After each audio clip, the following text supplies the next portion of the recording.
এই যে আমার খাওয়া দাওয়া করবে বলছো, কোথায় তাহলে? রাস্তায় কোথাও খাবে, সকালবেলা তো কিছু খেয়ে যায় না। হ্যাঁ, টিফিন বাড়িতে এসে করবে। এবার এত বেলা হয়ে যায় তো, আর ও একটু এসব খেতে ভালোবাসে, সেই জন্য একদিন নান খেয়েছে, একদিন লুচি খেয়েছে, একদিন পরোটা খেয়েছে, একদিন অমলেট খেয়েছে, আবার অমলেট নয় পোচ খেয়েছে, আর ডিম সিদ্ধ খেয়েছে। বাবার ভাই এসেছে বেশ খানিকক্ষণ হলো, আবার 1 ঘন্টা হয়ে গেল না বাবা তোমরা এসছো? 1 ঘন্টা হবে। মুড়ি খাওয়া দাওয়া হলো, 11টা বাজছে এখন। সুপ্রভাত, মনের ঘরে টুম্পার সাথে একটি ব্লগে আপনাদের স্বাগত জানাই। কেমন আছেন আপনারা? আশা করি খুব ভালো আছেন। আর আমি তো আজকে অবশ্যই ভালো থাকবো, তার কারণ বাবা আর ভাই এসেছে। বাবা অবাক হয়ে দেখছে, একটু হাসো, মুখটা একটু হাসি মুখ করো। তো এখন গল্পগুজব করছি, ওরা থাকবে না, জোর করলাম তাও থাকবে না। আমার ভাত বসানো হয়ে গেছে তাড়াহুড়ো করে, ভাবলাম সেই কারণে হয়তো থাকবে, কিন্তু তাও থাকবে না, ভাইয়ের কাজ রয়েছে। তো রাতুলের জন্য ওয়েট করছে, রাতুল রাস্তায় রয়েছে, আর কিছুক্ষণের মধ্যেই চলে আসবে। আজকে হলো শনিবার, আর ঘড়ির কাঁটা ঠিক কাঁটায় কাঁটায় 11টার ঘরে। তাহলে চলো, খিদে নেই, যদি ওরা থাকতো আমার খিদে থাকতো। একটু পরে একটু চা খাবো সবাই মিলে, তারপর পরে তোমাদের সাথে অনেক গল্প করব, কারণ এখন বাবার ভাইয়ের সাথে অনেকটা টাইম আমায় দিতে হবে। শুধু ওদেরই টাইম নেই, আমার অঢেল টাইম আছে। চলো তাহলে, হ্যাঁ, ওদের সাথে সময় কাটাই। একবার বিভাস কিছু বল, হাই হ্যালো। নবান্নই নেমন্তন্ন করতে এসছে, এটা বলো যে তুমি তোমাদের গ্রামেও তো নবান্ন। নবান্ন ওই কালকের ডেটে অনেক জায়গায়, বেশিরভাগ আমাদের ওই এলাকার সমস্ত সব, আবার করজগ্রামে তো আমাদের ওখানে নবান্নই ভীষণ ধুমধাম হয়, ঠাকুর হয়, মানে দুর্গাপুজোর মতো ব্যাপার, তাই না বাবা বলো? বাজনা হয় এখন আর, আমাদের সবকিছু হবে, বাজনাটা যেদিন আরোহণ হবে সেই দিন। হ্যাঁ, মানে যেদিন ঠাকুর নিরঞ্জন হবে সেদিন। আমাদের যেদিন ঠাকুর বরণ হয় তার পরের দিন নিরঞ্জন হয় দুপুরবেলা। সেটা দুর্গা ঠাকুর বলো বা অন্নপূর্ণা ঠাকুর বলো, এটাকে অন্নপূর্ণা লক্ষ্মী বলা হয় এই ঠাকুরটাকে। যদিও আমাদের এখানে, মানে আমার শ্বশুরবাড়ির এদিকে এরকম কোনো ব্যাপার নেই, মানে ওই ঘরে একটু পুজো আর্চা হবে, আমাদের মায়ের মন্দিরে পুজো হবে, আর ঋতু লক্ষ্মীর পুজো হবে, আর রান্নাবান্না মানে পেট পুজো হবে। আর আমার বাপের বাড়িতে ধুমধাম একটু বেশিই হয়। মিস করি, কিন্তু এখনো অবধি আমাকে নেমন্তন্ন করেনি, তো কি করে আর যাবো। নবান্নই আগে প্রতিবারই যাওয়া হতো, বলো বাবা, বিয়ের পর থেকে চেষ্টা করতাম প্রতিবার যেতে। সব থেকে ধুমধাম করজগ্রামে, তাই না? করজগ্রামে কবে বাবা? ওই কালকে বিরাট, মানে খাওয়া দাওয়া ঠাকুর, মানে অনেক এর আগের বার না তার আগের বার আমি একবার গেছিলাম না, ফুল কাকু আমি পিসি, খাওয়া দাওয়ার যেমন তোজ্জোর তেমন মেলা, আর ঠাকুরগুলো কিরকম সিনারি বাবা, কত বড় বড় প্যান্ডেল, পুরো মানে দুর্গাপুজো ফেল। হ্যাঁ,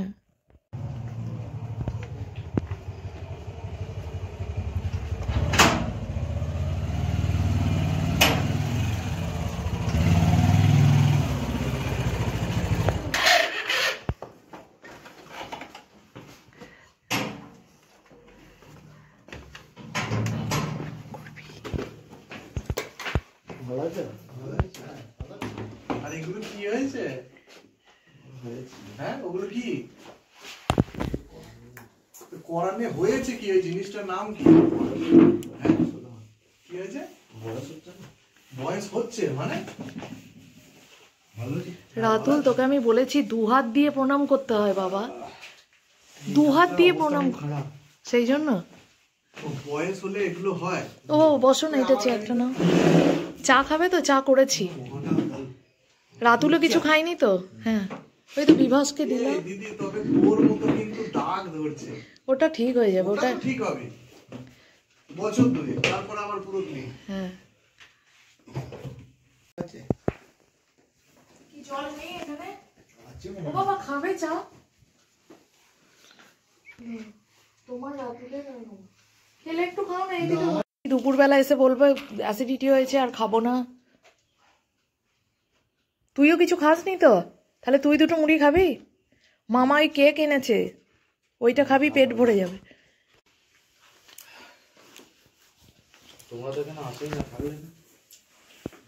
এটা খুব দামি কথা। কোথায় আসে না? এখানে তো আসেই না। তাহলে এবার থেকে যখন কোথায় যায় ওরা, কোথায় যায়? এইখানে এই দেওয়ালে থাকবে, যে যখন আসবো সেই ডেট টাইম আর সিগনেচার থাকবে। এ বাবা কোথায় যায়? 4 বছরের গ্যাপ থাকবে তাহলে। হ্যাঁ ঠিক দিয়েছে, গ্যাপ থাকবে। তুমি কদিন থাকছো? আমি ধামাসি গিয়ে থাকি। যাবে না যাবে, এই যে এইগুলো না এঁচে গেছে, নেবে না তো? বেগুনটা? হ্যাঁ সবই বেগুন। এটা নেবে? তুমি তো আবার পোড়া পোড়া ভালোবাসো, এটা আবার একদম পুড়ে গেছে।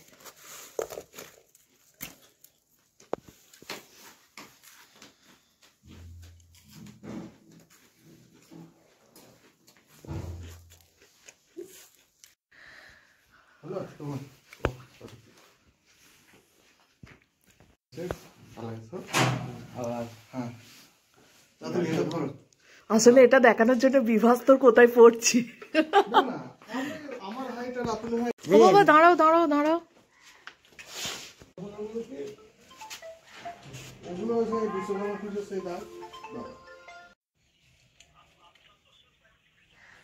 हाँ जी बोलिए। वो একবারই বলা যায়, ভালো কথা একবার।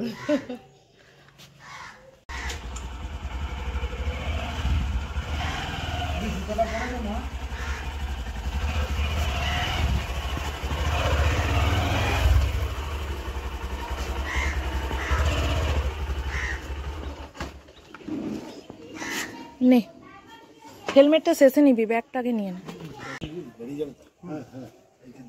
এই রাস্তাটা একটু খারাপ আছে। বাম্পার দেখলে ধাত্রী না আবার আসবে না, এসে থাকতে হবে সেটা বলে দে, না হলে বাবা সময় পাবে না। দাদা না একা এলে রেখেই দেবে। দাদা না একা এলে রেখেই দেবে জানো বাবা। মামাকে তো বলে লাভ নেই, আসবে না। তোর মামার মতো ব্যস্ত মানুষ কেউ হয়?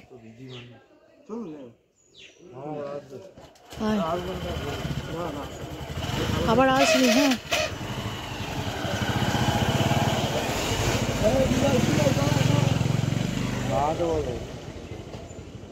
কেন কি হলো আবার? ঠেকছে চাকায় ঠেকছে, চাকায় জড়িয়ে গেলে বিপদ হচ্ছে। কিন্তু ওটা তো আবার চলেই আসবে, তাহলে ঠিক করে নিতে হবে, ওইভাবে হবে না।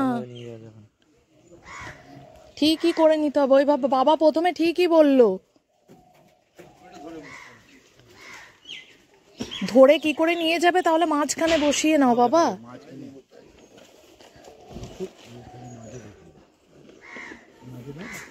সাবধানে চালাবি বিভাস, পৌঁছে ফোন করে দিবি। হ্যাঁ হ্যাঁ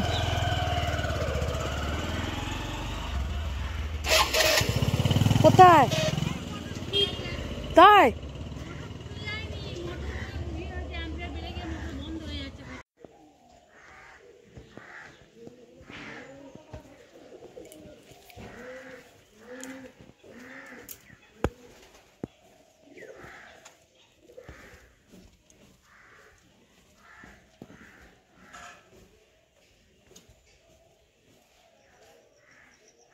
এ বাবা চল কিছু, ওইটা কে মামা এনেছে কেকটা, চল দিই খেয়ে নে। ছেলে কিচ্ছু খেতে পারিনি কারণ দেরি হয়েছে, তো বাবারা বেরিয়ে যেত তো সেই কারণে। চল এই দা, এটাকে কি সে ক্রিম রোল নাকি বলে না বাবা? আচ্ছা নে, আর ওই মিষ্টিটা নে, আর এইটা থাক, আমি আর বাবা একটু খেয়ে নেবো, তোকে আর খেতে হবে না। হ্যাঁ আর একটা বেগুনি নিলে নে না, এইটা নে, এইটা ভালো আছে। ভাত বসিয়ে দিয়ে গেছি, কোনো রান্না বান্নার কিচ্ছু করিনি, শুধু কুকারে ডাল সিদ্ধ করে রেখেছি, বেগুনি ভেজেছিলাম, আর এই যে ভাত বসিয়েছি, চাল নিয়েছি বাবা ভাই সবার, কিন্তু ওদের উপায় ছিল না থাকার, না হলে ঠিকই থাকতো। মন খারাপ যতই হোক না কেন, সংসারের কাজ তো আর মন খারাপ মানবে না, তো তার জন্য সংসারের কাজে মন দিলাম। রান্নাঘরে চলে এসেই আগে ভাতটা দেখে রাখলাম, তারপর ডালটা ফোড়ন দেব। আর যেহেতু অনেকটা পরিমাণে ভাতও হয়েছে আর ডালও অনেকটা পরিমাণে হয়েছে, কারণ ডালটা আমি আগেই সিটি দিয়ে রেখেছিলাম, আর এমনও না যে আগামীকাল আবার ডালটা খেয়ে নিতে পারবো, তো অনেকটা পরিমাণে হয়েছে, যাই হোক কী আর করা যাবে বলো। আর এদিকে আমি সবজিপাতি কাটবো বলে জোগাড় করে আনলাম, যদিও আমি কাটিনি। আর বাবা টাটকা ফুলকপি এনেছিল, সেই ফুলকপি দিয়ে আজকে পোস্ত বানিয়েছি। জানো তো বন্ধুরা, পোস্তটা খেতে দুর্দান্ত হয়েছিল।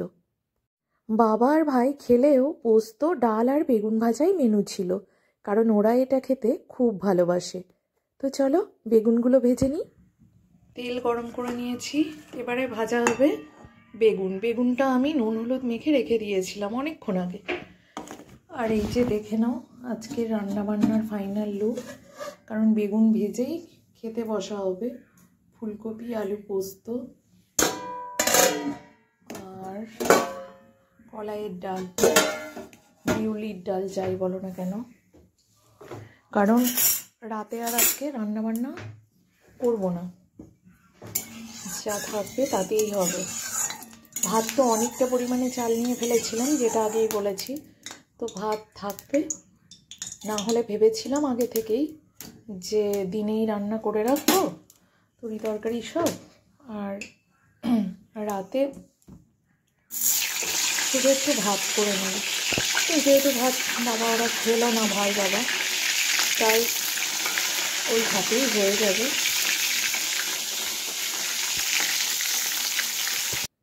শুভ সন্ধ্যা বন্ধুরা, আমি সন্ধ্যা দিয়ে চলে এসেছি, কারণ আজকে একটু তাড়াতাড়ি সন্ধ্যা দিয়েছি জানো তো, 5-10 মিনিট আগে বলতে পারো, কারণ ঘরে অনেক কাজের তাড়া রয়েছে। এই যে আগামীকাল নবান্ন, তার প্রস্তুতি চলছে আজ থেকেই। এই ফলমূলগুলো একটু ধুয়ে রাখবো, আর কাল সকালে খুব সকাল সকাল ব্রাহ্মণ আসবে, তাই যতটা কাজ আজকে এগিয়ে রাখতে পারি কালকে ঝামেলা একটু কম হবে। এখানে সবজিগুলো বাবা এনেছে, সবজিগুলো এখানেই পড়ে রয়েছে। এই দিকে ঠাকুরঘরের কাজটা গুছিয়ে আমি তবে রান্নাঘরের কাজে হাত দেব। এখানে কিছুটা ছোলা আমি জলে ভিজতে দিলাম। ঠাকুরের বাসনগুলো বার করে রেখেছি, যদিও ঘন্টাটা ঘরে এইখানে ইতু পুজোয় লাগেনি, তবুও বার করে রেখেছি, ওই যে যদি কিছু ভুল হয়ে যায় তাই সব জিনিস জোগাড় করে চোখের সামনে রাখি। আর এই যে দেখো কলাগুলোও বাবা নিয়ে এসছে। এই যে কাঁচা কলা দেখছো যেটা, এটাও পাকা কলার দরুনি, কিন্তু এইগুলো একটু রং দিয়ে পাকিয়ে দিয়েছিল, আর ওটা রং দেওয়া নেই। তা হলেও একদিন পরেই দেখছি রং ধরে গেছে। তো এখানে দেখো এই আখটা পাশের বাড়ির এক কাকিমা দিয়ে গেছে, খুব ভালো আখ, খুব মিষ্টি, এর আগের বছরও দিয়ে গেছিল।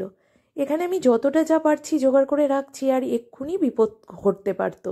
বটিটা পড়লো পায়ের উপর, পায়ের একটু সাইড দিয়ে বেরিয়ে গেল, অবশ্যই পায়ে লেগেছে, কিন্তু কেটে যায়নি, এটাই ভাগ্য ভালো। আর কলাগুলো আমি এভাবে রাখবো, মাকে দেখেছি এভাবে রাখতে, এভাবে রাখলে নাকি কলা অনেক দিন পর্যন্ত ভালো থাকে।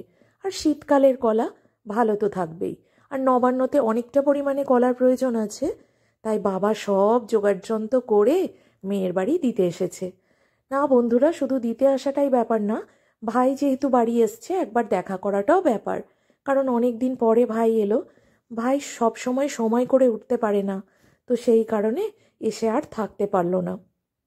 তবে প্রমিস করেছে যে পরের বার যখন আসবো অবশ্যই থাকবো। আমি ভাইকে বলেছি পরের বার যখন আসবি থাকবি, যখন একা আসবি না। ভাইয়ের বউকেও আনার কথা বলেছি। আর এখানে দেখো আমি কিছুটা ক্ষীর বানিয়ে রেখেছিলাম, কয়েকদিন থেকেই আমি ক্ষীরটা বানাচ্ছি। আজকে আরও একটু দুধ দিয়ে ভালো করে ক্ষীরটা লাস্ট টাইম বানিয়ে নেব। আর অনেকটা পরিমাণে ক্ষীর রয়েছে, কারণ আমার ঘরে সবাই ক্ষীর খেতে ভীষণ ভালোবাসে। তো ক্ষীরটা বানানোর সাথে সাথে বাপ্পা বলেই রেখেছে যে রুটির সাথে কিন্তু একদিন অবশ্যই দেবে, কারণ বাপ্পা খুব একটা চাল মাখা ভালোবাসে না। তো ও বলেছে তোমরা চাল মাখা খাবে আর আমি ক্ষীর খাবো। আর এদিকে সন্দেশ চলে এসেছে পুজোর জন্য, নবান্নর জন্য, কিন্তু সব সন্দেশটা আমি ঠাকুর ঘরে রাখবো না। ও বেলায় বাবা যে মিষ্টি এনেছিল সেই মিষ্টি আমি ঠাকুরের পুজোর জন্য রেখে দিয়েছি, আর এই কিছুটা সন্দেশ আমি ঠাকুর পুজোর জন্য ঠাকুর ঘরে রাখবো, বাকিটা আমি ডাইনিং টেবিলে রাখবো। চলো, ঠাকুর ঘরের কাজ মোটামুটি কমপ্লিট করে আমি চলে এসেছি সবজি কাটতে। দুপুরে কাটবো বলে জোগাড় করতে গিয়েও ভাবলাম না থাক, খুব বেশি দেরি হয়ে যেতে পারে, এর থেকে সন্ধ্যাবেলায় নিশ্চিন্ত হয়ে করা যাবে এই কাজ। ইতিমধ্যে আমি একটু বসিয়ে দিয়েছি দুধ চা, মা ছেলে একটু দুধ চা খাবো। আর এদিকে ক্ষীরটাও ততক্ষণ জাল হতে থাকছে। ক্ষীর না বসে ক্রমাগত নেড়ে নেড়ে ক্ষীর বানালে স্মুদি একটা পেস্ট হয়, কিন্তু এই দাঁড়িয়ে দাঁড়িয়ে কতক্ষণ আর নাড়বো বলো তো বন্ধুরা, তাই একটু সরপড়া পড়া হয়ে যায়। কোনো অসুবিধা নেই, যেহেতু সবাই আমরা ক্ষীর খেতে ভালোবাসি, যেমন হবে তেমনই সুস্বাদু। চলো চাটা খেয়ে এসে বাকি কাজটা কমপ্লিট করব। ও মা, ছেলের পড়ার জায়গায় এসে দেখি ছেলে নেই, বাইরে দরজাটা খুলে দেখি ছেলে ফোনে কথা বলছে। তো ও কথা বলে আসুক, প্রয়োজনীয় ফোন কলস আমি একটু ওয়েট করি।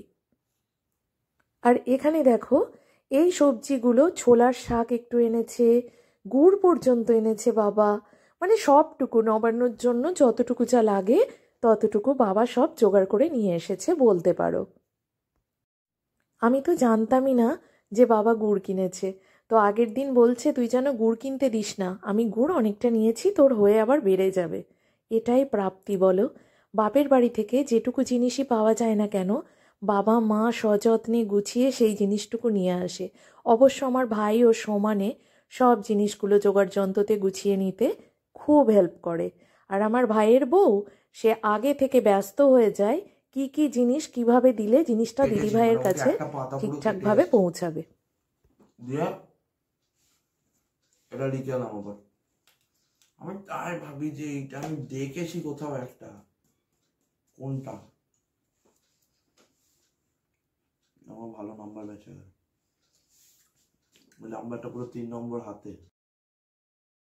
এখানে কিছুটা পালং শাক আমি রেখে দেবো, এতটা শাক লাগবে না। আমি না দেখিনি জানো তো, এই পালং শাকটুকু মা পাঠিয়েছিল। তো পালং শাক, ওই পালং শাকটাই ঘন্ট ভালো হতো না, যদিও আমি না দেখেই পালং শাক আনতে বলেছিলাম বাপ্পাকে। তো ভাবছি ওই শাকটা একদিন শাক চচ্চড়ি বানাবো। আর দেখো তো বন্ধুরা, আমি কুলোর মধ্যে সব সবজি কেটে রেখেছি। মা বলতেন কুলোর মধ্যে সব সবজি কাটলে জলটা তাড়াতাড়ি টেনেও নেয়, আর এক জায়গায় তোমার অনেকটা সবজি ভাগে ভাগে সাজিয়ে রাখা যায়। এখানে আমি চালটাও গুঁড়িয়ে নিচ্ছি, চালটা গুঁড়িয়ে আমি ঠাকুর ঘরে রেখে আসব। তো বন্ধুরা ভাবছি কি একটা গ্রাইন্ডার জার আলাদা রাখবো, যেটা শুধু ঠাকুর ঘরের কাজেই ব্যবহার হবে। দেখা যাক কবে সেটা করতে পারি। তো ঠাকুর ঘরে এখানে এই যে এই ওয়ার্ড্রপটার উপরেই রাখলাম। তো ওখানে রেখে ভাবলাম অসুবিধা হচ্ছে, তাই এই চালটা যে রয়েছে এই চালের উপরে রাখলাম। আর এই নারকোলটা বাবা এনেছিল, নারকোলটা একটু ফেটে গেছিল। বাবা এসেই বলল কোনো অসুবিধা হবে না, ফেটে গেছিল কিন্তু জলটা ভিতরে রয়েছে। তো নারকোলটাও আমি ধুয়ে রাখলাম। আর এই যে দেখো বন্ধুরা, সব কিছু জিনিস আমি কিন্তু এদিক ওদিক করে এইটুকু জায়গার মধ্যেই রেখে দিচ্ছি, কিন্তু দেখবে প্রয়োজনের সময় আমি ব্যস্ত হয়ে পড়বো কিনা খুঁজে পাবো না। এখানে রাত্রিবেলা বাপ্পা কিছু বাজার হাট আবারও করে এনেছে। এখানে রয়েছে চিনি, একটা দুধ, আম আর নুন আর কর্পূর। কর্পূর এতদিন এনেছে একটু অন্যরকম, এইরকম কৌটোই না, এই প্রথমবার এই কৌটোয় কর্পূর আনলো। তবে আমি কিছুদিন ধরে ধূপের সাথে মানে ধুনোর সাথে জ্বালাচ্ছি, স্মেলটা বেশ ভালো। আর ধুনোর সাথে কর্পূর মিশিয়ে ধুনো দেওয়া খুবই ভালো, এটা আমরা সবাই জানি। চলো এই জিনিসগুলো ঠাকুর ঘরের জিনিস যখন ঠাকুর ঘরে রেখে দিয়ে আসি। এত কিছু গুছিয়ে রাখছি তোমরাই দেখছো, কিন্তু কালকে যখন আমি ঠাকুর পুজোর জোগাড় করব, এত বেশি ব্যস্ততা আমার মাথার ভিতরে কাজ করবে, মনের ভিতরে কাজ করবে, যে আমি একটা জিনিস খুঁজতে গিয়ে আর একটা জিনিস হারিয়ে ফেলবো। তো দেখা যাক, আস্তে আস্তে প্র্যাকটিসে সব হয়ে যাবে। এখন নতুন নতুন গৃহিণী, মানে নতুন নতুন সংসারই হয়েছি, এটুকু বলা যেতে পারে। তো সেই কারণে একটু ভুলভ্রান্তি হচ্ছে।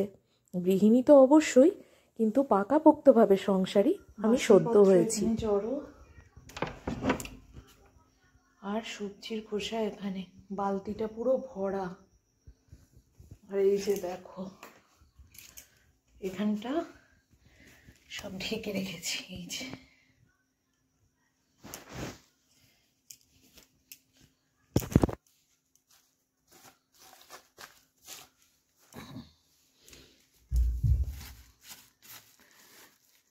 তাহলে বন্ধুরা আজকের মতো টুম্পার বকবক এইটুকুই, মানে টুম্পার কাজকর্মগুলো এইটুকুই।